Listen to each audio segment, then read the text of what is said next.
제가 평소에 펜션을 이야기할 때 자주 쓰는 비유입니다. 링컨 대통령의 게티스버그 연설에서 빌려온 비유죠. 미안한 말이지만 펜션 사업을 이야기할 때 남자들은 웬만하면 빠지는 게 좋습니다. 왜 그럴까요? 건축공사만 생각하면 남자들이 낫지만 펜션을 펜션답게 만들려면 아무래도 여성들의 섬세한 감각이 필요하죠. 저도 의뢰인들과 종종 의견이 부딪히죠. 그럴 때마다 사모님 좀 불러달라고 말씀드립니다. 과연 누구 말이 옳은지 판가름해달라고 말입니다. 그리고 제가 말도 안 되는 억지를 부리지 않는 이상 사모님들은 언제나 제 편을 들어주십니다. 이해가 잘 안 되시죠? 그렇다면 우리 모두 생각해보죠. 펜션을 예약할 때 누구 입김이 가장 셀까요? 하늘이 두 쪽 나지 않는 이상 언제나 여자들이 점 찍은 펜션을 예약합니다. 그럼 남자들은 아무 결정권도 없을까요? 네, 그저 든든한 지갑과 부지런한 짐꾼 역할만 충실히 하면 됩니다. 이런 일은 커플 펜션뿐만 아니라 다른 모든 펜션을 예약할 때도 마찬가지죠. 가족끼리 펜션을 갈 때도 늘 엄마나 딸이 고른 펜션을 예약합니다. 물론 가끔 할머니들이 고집을 부리실 때도 있긴 합니다. 키즈 펜션은 말할 것도 없고 애견 펜션도 여자들의 마음에 들지 않으면 예약이 들어오지 않습니다. 펜션은 하나부터 10까지 여자들 마음에 들어야 합니다. 와이프나 딸내미들한테도 늘 찬밥 신세인 남자들이 여자들의 섬세한 마음을 알까요? 남자들 의견도 중요하지 않냐고 생각할 수 있지만 실제로 아무런 영향도 미치지 못하죠. 그저 남자들은 수건 넉넉하고 화장실 소환만 세면 만사 오케이입니다. 혹시 담배라도 피울 수 있는 방이면 금상첨화겠지만 이마저도 여자들 눈치 보느라 어림도 없죠. 이래서 펜션 사업은 하나부터 10까지 여자들 몫이라는 얘기가 나오는 거죠. 지난 영상에서 펜션을 차릴 땐 어떤 펜션을 만들지부터 고민해야 한다고 했죠. 아마 애견이나 키즈 펜션 정도를 빼면 가장 먼저 떠오르는 게 커플 펜션일 겁니다. 하지만 풀빌라 정도를 빼면 딱히 커플 펜션이라고 부를 만한 것도 별로 없습니다. 왜 그럴까요? 지금부터 말씀드릴 커플 펜션의 실상을 들어보시면 곧바로 이해가 가실 겁니다. 커플 펜션의 장단점과 커플 펜션 창업에 있어서 가장 중요한 핵심 3가지도 짚어볼 생각입니다.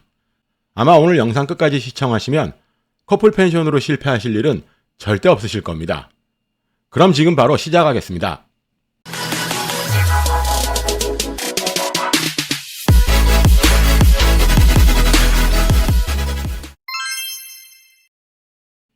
언제나 고객이 먼저라고 부르짖는 제가 첫손에 꼽는 커플 펜션의 인기 비결은 여성들의 과시욕입니다. 풀빌라로 대표되는 커플 펜션이 지금까지 버텨온 원동력이죠. 풀빌라 하면 다들 비싸다는 이미지부터 떠오르죠.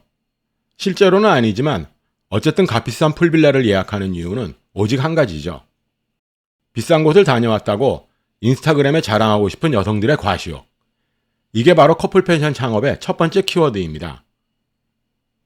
다른 모든 펜션도 인스타그램의 영향력에서 자유롭지 못하지만 커플들만큼 민감하진 않죠. 오마카세도 과시욕을 발판으로 인기를 끌었고 거의 모든 여성 관련 상품이 인스타그램 때문에 울고 웃습니다. 커플 펜션의 매출도 인스타그램의 좋아요 숫자만큼 오르락내리락 하죠. 그런데 요즘 하늘을 찌르던 풀빌라도 인기가 한풀 꺾였죠. 이유가 뭘까요? 그 이유를 알아보기 전에 커플 펜션이 어떤 식으로 변해왔는지부터 알아보죠. 풀빌라는 실내 풀이나 객실 전용 풀이 주목입니다. 그렇다면 풀빌라 이전에는 어떤 게 있었을까요? 풀빌라 이전에는 스파 펜션이 커플 펜션을 대표하는 컨셉이었고 그보다 훨씬 전에는 사진 잘 나오는 인테리어가 핵심이었죠. 이 모든 게 여성들에게 관심을 받으려는 노력이었습니다. 그런데 요즘은 풀빌라가 여성들 사이에서 시들해지면서 감성숙소라는 새로운 신상품이 사랑받고 있죠. 여기서 커플 펜션 창업의 두 번째 키워드가 등장합니다. 바로 희소성이죠. 여성들에게는 남자들은 이해하지 못할 묘한 심리가 있습니다. 바쁜 출근길에도 자기하고 똑같은 옷을 입은 여자를 보면 급하게 집에 돌아가 갈아입고 나오죠. 그만큼 남들과 다르게 보이려고 애씁니다. 이게 풀빌라와 무슨 상관이 있을까요?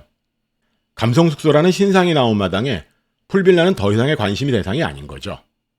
스파 펜션도 마찬가지였고 인테리어를 앞세웠던 초창기 커플 펜션도 스파 펜션이 등장하면서 하나둘 사라지게 됩니다. 이미 풀빌라는 전국 사방에 넘쳐나고 있죠. 새로 문을 여는 펜션들 대부분도 풀빌라입니다. 그렇다면 풀빌라의 인기가 한풀 꺾였다는 말은 허무맹랑한 소리일까요? 시장의 변화라는 게 하루아침에 변하는 건 아니죠. 제가 가끔 블로그에 시장 전망을 올립니다. 그런데 풀빌라는 고사하고 제대로 된 펜션조차 없던 전라남도 지역이 앞으로 크게 발전할 거라고 예측했던 게 2013년이었습니다. 그때는 같은 업계 사람들조차 다들 비웃었죠. 하지만 불과 몇 년 만에 여수를 중심으로 신축 펜션은 가히 폭발적으로 늘어납니다. 이런 여파로 요즘 여수에는 펜션 지을 땅이 없다고 다들 아우성입니다. 이런 제가 보기에 이미 풀빌라는 막차라고 봅니다. 그런데도 끝없이 문을 여는 이유는 뭘까요? 이 모든 게 남자들의 섣부른 판단 때문이죠. 저처럼 시장조사까지 해보지 않아도 눈치 빠른 사모님들은 이런 사실을 이미 잘 알고 계십니다. 여자들끼리 대화를 나눠봐도 그렇고 인스타그램만 뒤져봐도 풀빌라의 인기가 예전만 못하다는 걸 금세 눈치챌 수 있죠. 그저 건축도면만 뒤적이는 남자들은 절대 알아차리지 못할 사실입니다. 맨 앞에서 남자들은 빠지고 여자들이 해야 할 사업이라고 말한 이유가 이해되시나요? 커플 펜션은 과시욕과 희소성이 성공의 핵심 키워드입니다. 그렇다면 어떻게 해야 과시욕과 희소성이라는 두 마리 토끼를 잡을 수 있을까요? 그럼 지금부터 커플 펜션의 장단점과 펜션 창업의 기본 전략을 알아보죠. 지역을 통틀어 모든 객실이 2인실인 펜션은 얼마 되지 않습니다. 보통 2인실과 4인실, 단체실까지 뒤죽박죽이죠. 커플 펜션인 풀빌라조차 객실 하나에 4명까지 손님을 받는 곳이 많습니다. 전국에서 손꼽을 정도로 풀빌라가 많은 포항시만 해도 커플실만 있는 곳은 1% 남짓이죠. 더욱 재미난 건 이런데도 침대는 고작 하나고 식탁도 2인용인 객실이 수두룩하다는 점이죠. 한 방에 4명까지 받을 거면 침대 2개에 식탁도 4인용을 두는 게 맞습니다. 그런데 이렇게 된 데에는 재미난 사연이 있습니다. 펜션의 전신인 농어촌 민박이 맨 처음 생겼을 땐 예약하는 사람들 대부분이 가족이었죠. 예약도 주로 주말에 몰리는 편이었습니다. 이전 편에서 설명했지만 주말에만 방을 팔아도 1년에 5, 6천만 원은 너끈히 법니다. 농가 부업으로는 아주 훌륭하죠. 하지만 사람 욕심이라는 게 끝이 없죠. 어떻게든 평일에도 방을 팔 궁리를 시작합니다. 이런 와중에 주말에는 가족들이, 평일에는 커플들이 주로 방을 잡는다는 것을 깨닫게 되죠. 주말보다 방값은 싸지만 평일에 방을 많이 파는 게 훨씬 이득이라는 계산도 나옵니다. 그래서 이때부터 커플들을 유치하려고 오만 가지 애를 씁니다. 그리고 여기서 평일에도 예약이 들어온다는 커플 펜션의 첫 번째 장점이 등장하죠. 원래도 크지 않던 객실 크기가 줄고 방 개수가 늘어나기 시작한 게 이 무렵부터입니다. 이때 생긴 신축 펜션 대부분이 그랬죠. 그렇다고 가족실을 아예 없애지도 못합니다. 두 마리 토끼 중에 어느 한 마리도 놓치고 싶지 않아서죠. 이게 바로 2인실만 있는 커플 펜션이 생각보다 많지 않은 결정적인 이유입니다. 아직은 월풀이나 스파가 등장하기 전이라 다들 인테리어에 목을 매죠. 침실에 실커튼을 달고 바닥에 카페트를 깔기 시작한 것도 이 무렵부터입니다. 운영적인 메리트도 크죠. 이런저런 요구가 많은 가족들과 달리 방 안에 틀어박힌 가족들은 코빼기도 안 보입니다. 밥도 거의 해먹지 않아서 청소도 편하고 서비스에 신경 쓸 필요도 없죠. 여기서 서비스 부담이 적다는 커플 펜션의 두 번째 장점이 등장합니다. 인기 많은 펜션은 커플들이 나란히 방을 잡는 꼴을 보지 못했죠. 다른 손님에게 방해가 된다며 한 방에 모여서 놀지도 못하게 합니다. 각자 방을 잡아도 마찬가지죠. 심지어 몰래 모여서 놀다가 걸리면 강제로 퇴실까지 시키는 곳도 있었죠. 그래도 인기 많은 펜션은 끄떡도 안 했습니다. 어떻게 이런 일이 가능했을까요? 풀빌라가 등장하기 한참 전이라 과시욕보다는 일종의 유행처럼 커플 펜션을 예약했었죠. 젊은 남녀가 사귀기 시작하면 통과 의례처럼 다녀오던 곳이 커플 펜션이었습니다. 이유는 달라도 인기 많은 펜션을 예약하려고 애쓰는 건 그때나 지금이나 똑같았죠. 그래서 웬만큼 배짱을 부려도 큰 말썽은 없었습니다. 커플 펜션이 유행을 타면서 월풀이나 스파 같은 고가의 서비스 시설도 우후죽순 늘어납니다. 커플 펜션의 방값이 비싸지기 시작한 시점이죠. 하지만 방값이 비싸도 예약은 줄어들지 않습니다. 객단가가 높다는 건 커플 펜션의 세 번째 장점이죠. 객실 요금은 평당 10,000원 내라고 설명했지만 인기 많은 커플 펜션은 아예 노는 물이 다릅니다. 평당 2, 3만 원씩 받는 곳도 있죠. 방값이 4, 50만 원씩 하는 감성 숙소도 몇 달씩 예약이 밀린 곳들이 꽤 많죠. 이게 가능한 이유는 뭘까요? 아무리 아름답게 포장해도 여자들 등살이 가장 큰 이유죠. 커플 펜션은 가성비를 따질 물건이 아닙니다. 애인이나 와이프들 눈밖에 나지 않으려면 망설임 없이 지갑을 열어야 하죠. 풀빌라나 감성 숙소의 인기 비결도 결국은 여자들의 힘이죠. 그렇다고 마냥 장점만 있는 건 아닙니다. 당연한 말이지만 경쟁이 치열하다는 게 가장 큰 단점입니다. 투자 비용도 만만치 않죠. 객단가가 높다는 말이 무색할 정도입니다. 개인적으로 풀빌라 펜션 창업을 별로 권하지 않는 이유죠. 이제 온통 금칠이라도 하지 않는 이상 눈에 띄는 풀빌라를 만들기는 쉽지 않아졌습니다. 자재를 덕지덕지 바른 풀빌라도 파리만 날리기 십상일 정도죠. 이뿐만 아니라 평판 관리도 힘들다는 치명적인 단점이 있죠. 여자들에게 찍히고 살아남는 상품은 없습니다. 펜션도 마찬가지지만 커플 펜션은 특히 더하죠. 하지만 정반대로 생각하면 반드시 단점만 되는 건 아닙니다. 여자들 사이에 입소문만 타면 별다른 광고 없이 운영할 수 있는 장점도 되죠. 여기서 관건은 두 가지입니다. 앞에서 얘기한 과시욕과 희소성이라는 두 가지 과제를 영리하게 풀어내야 합니다. 그럼 어떻게 해야 할까요? 다들 펜션을 시작할 땐 어디가 좋을지 고민하죠. 애견이나 키즈는 지역을 가리지만 커플은 고민할 필요가 없습니다.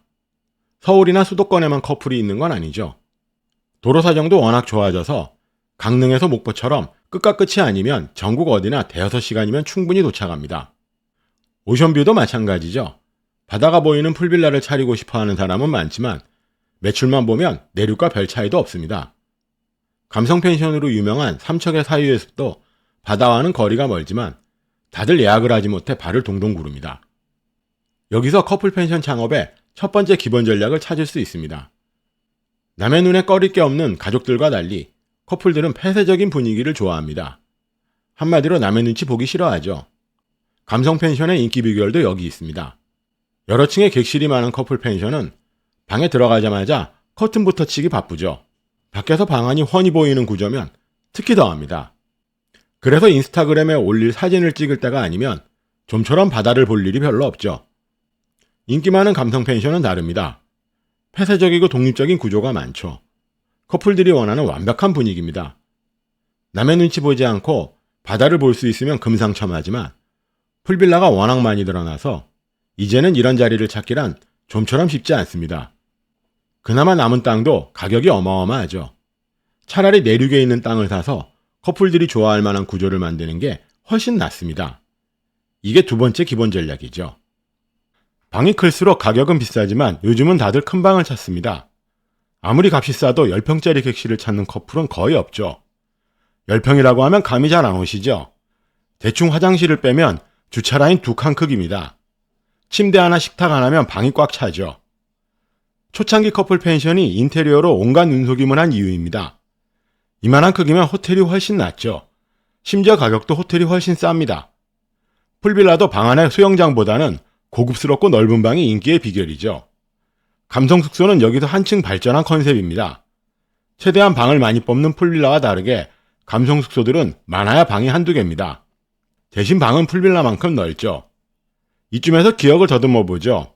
커플 펜션의 핵심은 과시욕과 화제성이라고 했습니다. 그런데 객실이 많으면 개나 소나 갈 수 있다는 느낌이 들죠. 온라인에 화제가 될 가능성도 자연스럽게 낮아집니다. 그래서 적은 숫자의 객실과 넓은 방이 가장 중요한 포인트입니다.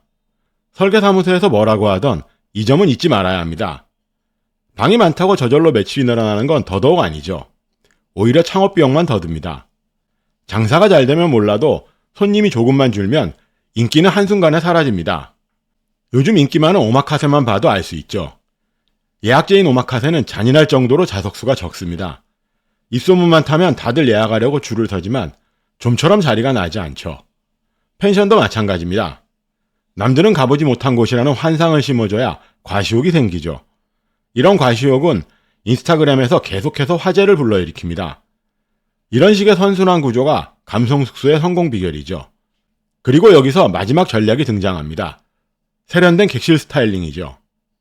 다들 적지 않은 돈을 들이기에 인테리어만으로 우열을 가리긴 힘듭니다. 실제로 효과도 별로 없죠.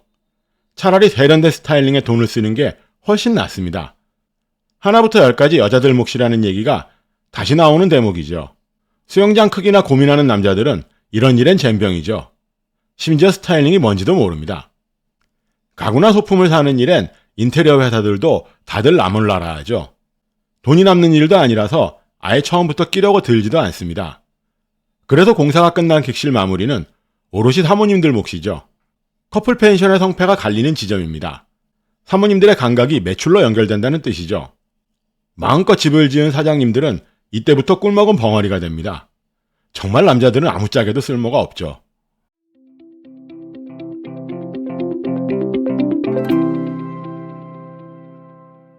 이제 마무리하겠습니다.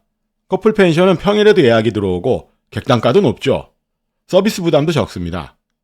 대신 경쟁이 심하고 평판 관리가 힘든 단점이 있죠. 하지만 역으로 생각하면 좋은 평판만 쌓이면 가히 천하무적입니다. 이 모든 문제를 해결할 방법은 크게 세 가지입니다. 첫 번째, 폐쇄적이고 독립적인 구조를 만들어라. 두 번째, 객실 수는 적게, 방은 넓게 만들자. 세 번째, 인테리어보다는 스타일링에 투자하자. 이 세 가지 기본만 잊지 않으셔도 커플 펜션 사업으로 실패할 일은 절대 없으십니다. 이번 영상에서 미처 다루지 못한 내용은 앞으로 차차 소개하겠습니다. 그리고 다음 영상에서는 가족 펜션 창업을 알아볼 생각이니 구독과 좋아요, 알림 설정도 많이 부탁드립니다. 오늘도 시청해주셔서 감사합니다.